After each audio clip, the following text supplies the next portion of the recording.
All right. Hello, everyone. It's Kelly from Zinemy. I'm one of the business coaches, and I wanted to talk to you today about good faith estimates and why we're all tearing our hair out at the moment or just in a corner crying about these changes and how quickly they've come. We long ago, when we knew this was coming, we created a lesson for our business school members. But we've decided, because of the urgency of what's going on and all the information flying around in different groups and places, we've decided to go ahead and open that lesson for the next 30 days to the public, meaning anyone can access it, where we talk about good faith estimate, the processes, and how to integrate it into your practice. So I have a link below for you to click on to look at what you need to do when it comes to good faith estimate.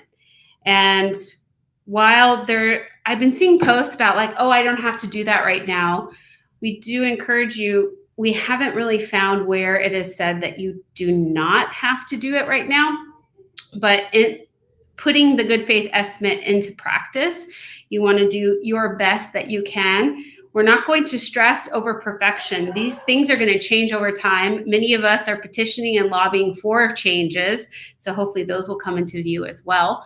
But until then, we're going to do our best, right, to serve our clients. But what comes up for us with the good faith estimate? And this is an example, honestly, in my opinion, of where something good is really happening here. I, as a consumer of medical care, appreciate knowing what things are going to cost when I'm not using insurance. It's a positive, right, for us as a consumer, when so often we get random bills from places. I don't want that to happen anymore. But when we have these laws, people like us as providers get kind of squeezed, when it really, we've always been upfront about our costs. I hope we have. It's part of our ethics to discuss our fee and to really be honest and forthright about what it takes to invest in therapy. So we're getting squeezed with some of these processes and things that really were meant for bigger organizations. Honestly, personally, feel it was better for insurances. And who lobbied to not be included?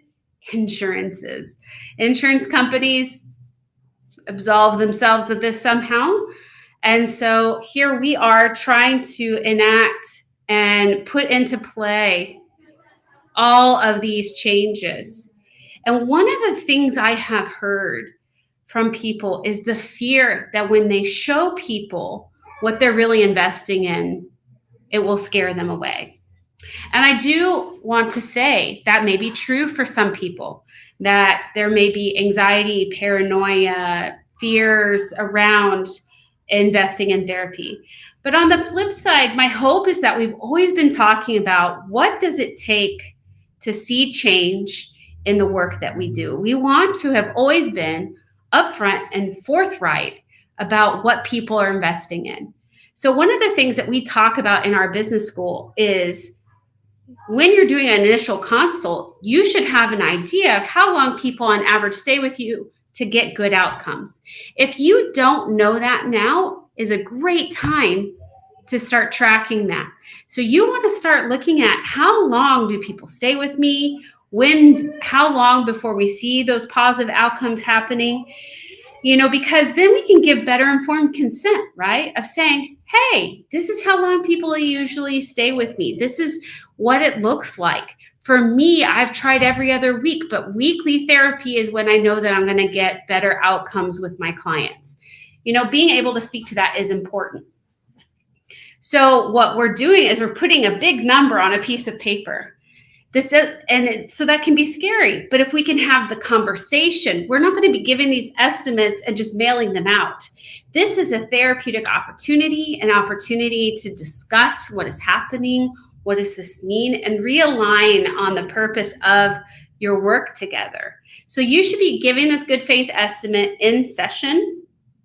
talking to the person, really exploring. I want to be really honest with you. How much longer do you think you're going to be in therapy? Well, what would that look like? And having more nuance than just this page that you hand to them.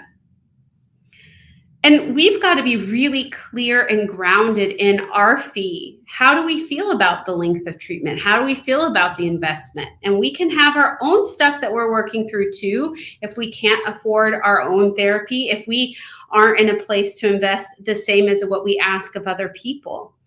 So we want to also be sure that we're working through our own kinds of blocks or real issues that we're coming up against with finances. And then really helping our clients navigate, hey, this is what we're looking at. And then when you have a fee change, you're going to have this discussion again. So if anything, this good faith estimate is deepening it's opening an opportunity to deepen the conversation about what it means to commit to working with you in this kind of way and the kinds of services that you offer. So again, this lesson is typically only for our business school members, and they've had access to it for a couple weeks now.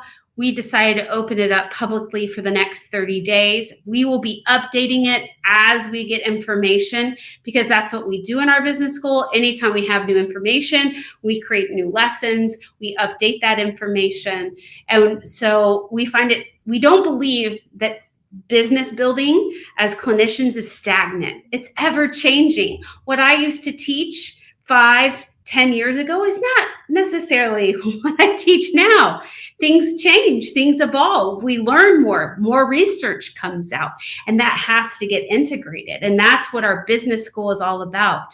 We want to integrate the changes and continue to say, how can we do this in a way that improves outcomes and improves my business practices overall? Right? Because we're looking at that win-win of improved outcomes and improved income, improved livelihood for the clinician and the client, right?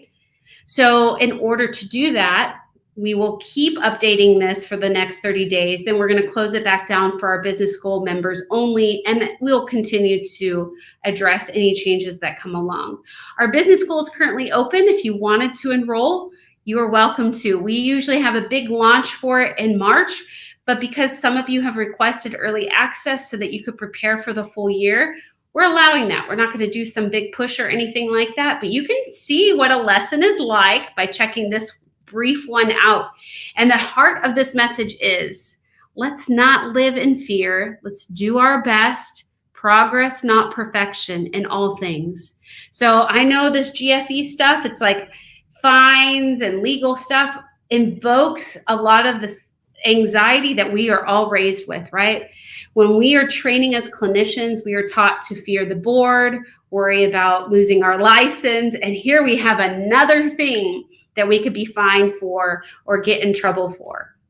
And so that can make up a lot of anxiety. But I want to say that if you're even aware of it, you're ahead of a lot of people, that you're taking the steps, you demonstrate that you do your best. And this process is going to evolve over time. If you have questions, let us know. Join our community, post your questions in there. We have coaches and a whole bunch of community members there to support you. And we all operate from this place of really believing that when I support you, you support me. There's no competition here. We're here to each individually stand out as unique as we are. And that allows us to be a true community and supportive of each other without fear, without worry, without anxiety. So we are here for that. If you have any colleagues that are worried about good faith estimates and the No Surprises Act, please share this with them. Please let them know that there are resources. And if you have resources, you're good. We don't want to overwhelm you, but we really recommend going to a source, focusing, getting through what you need and adding it into your processes in a way that works for you. Again, this is a conversation that you want to have in session with clients. Don't change the relationship. without a conversation. Just like any other relationships, we want to model what it means to have conversations about change and how to manage anxiety and apprehension or whatever that comes with that change. You have an opportunity here in the therapeutic relationship to reattune, to realign to the purpose of your work together, and to actually come out of this stronger. Do I love the good faith estimate? For me as a consumer, yes, but for clinicians,